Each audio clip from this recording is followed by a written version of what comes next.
1970. Si Julio Cesar Chavez ay may 68 panalo at walang talo. Siya ang hari ng boxing sa Mexico.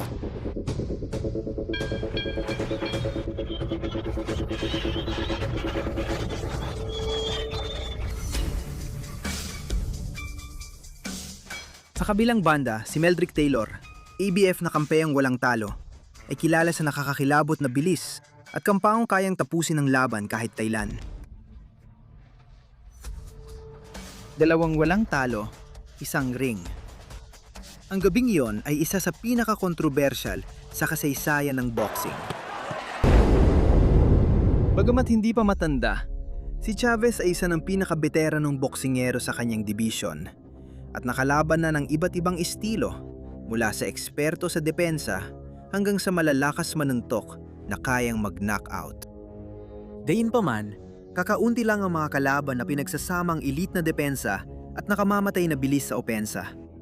At yun mismo ang mundo. Si Chavez ay naging uri ng boksingero na nakaharap na halos lahat ng klase ng kalaban. Isa siyang tunay na veterano.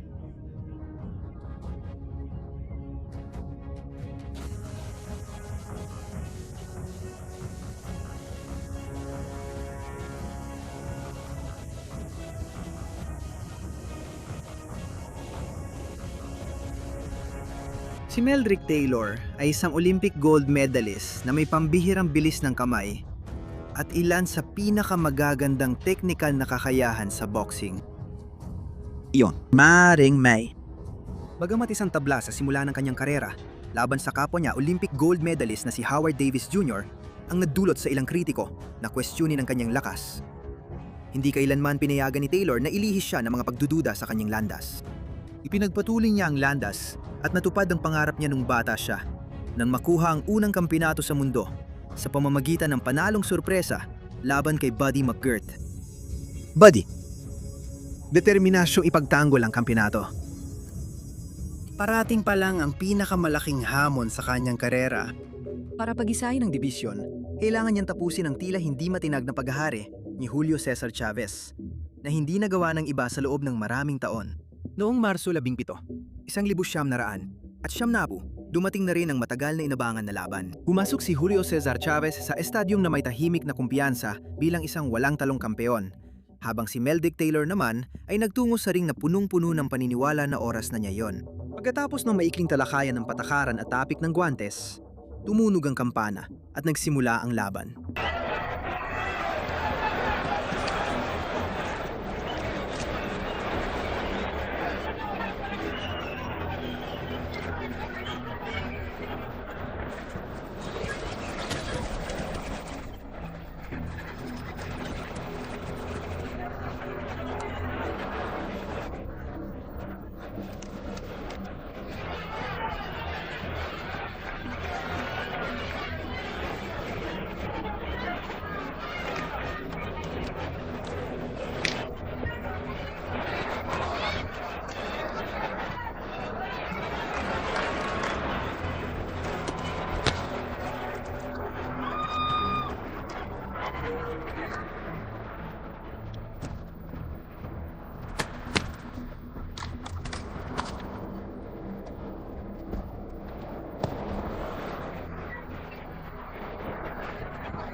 Round matapos round, nauuna si Taylor kay Chavez sa mga suntok.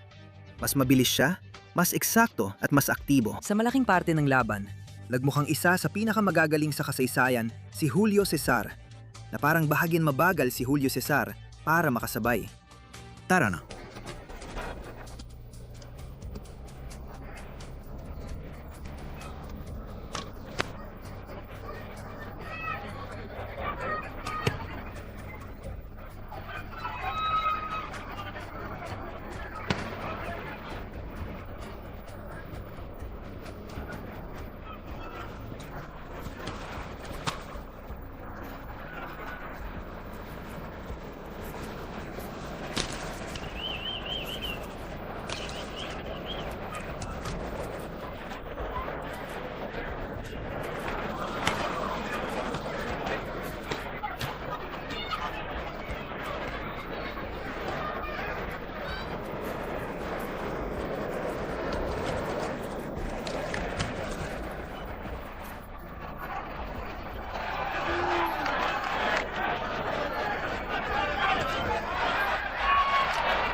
Sa ikatlong round, ginawang obra maestra ni Taylor ang laban.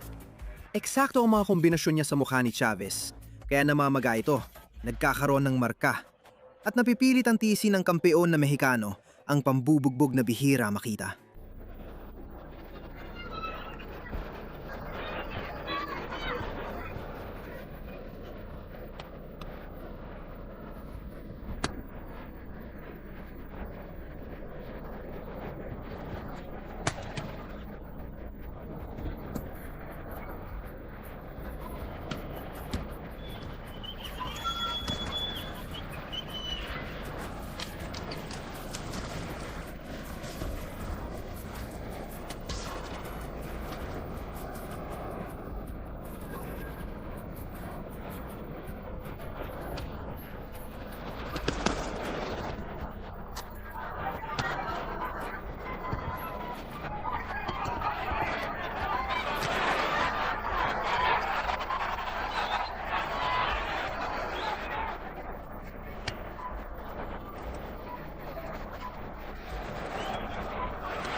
Ang ikapitong round ay isa sa pinakamahigpit na bahagi ng laban.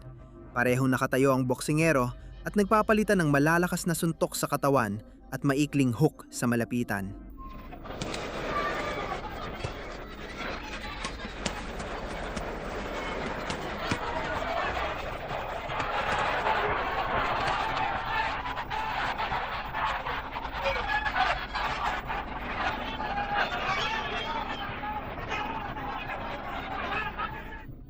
Mas matibay ang round na yon para kay Chavez matapos tiisin ang bugbog. Pero si Taylor pa rin ang namamayani. Ang kanyang kahinahon, kumpiyansa at konsistensya ang nagbibigay sa kanya ng kontrol kahit nagiging mas epektibo si Chavez.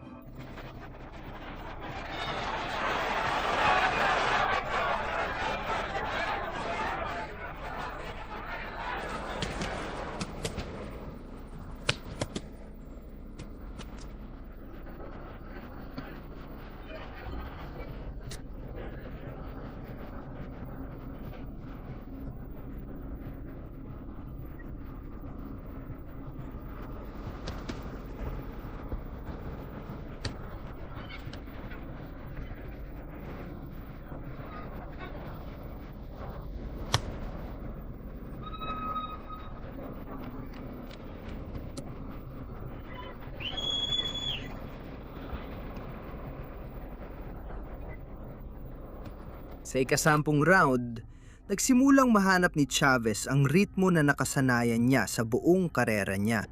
Ang matinding presyon niya ay pabor kay Taylor sa umpisa, kaya nakapuntos ang mas mabilis na kampeon gamit ang bilis niya. Pero matapos ang 30 minutong nakakapagod, nagsisimula ng maramdaman ang epekto ng bilis. Kahit na si Chavez ay dehado sa puntos, tumatanggi siyang isipin ang posibilidad ng pagkatalo at lumalaban na para bang iisa lang ang mahalagang resulta, ang knockout.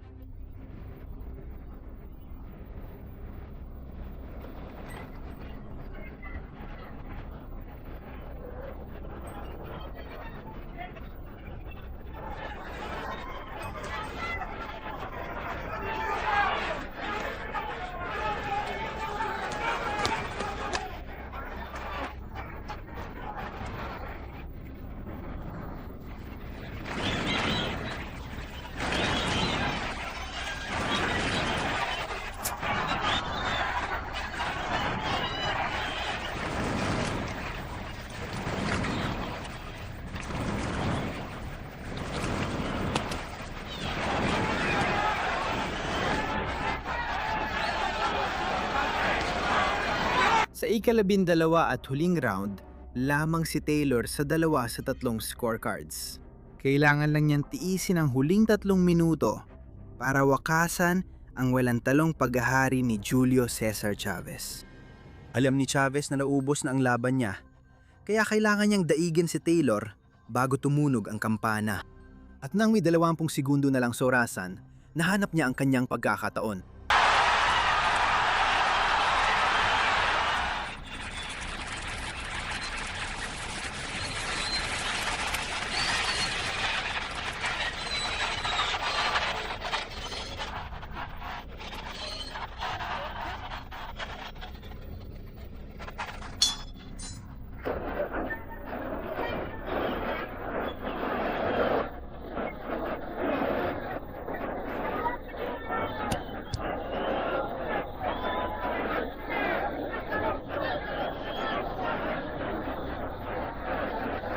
Sa halip na makamtan ang pinakamalaking tagumpay, naging hadlang sa kanya ang pagprotekta sa kalusugan. O yon ang tingin niya. Pagkatapos ng malagang gabing yon, hindi na iwasan ang kontrobersiya dahil sa biglaang paghinto, 2 sinturon at mga rekord na walang talo ang nakataya. Ang paratang handayaan sa laban, emosyonal na pagkakasangkot at panunuhol ay naging mahahalagang isyu.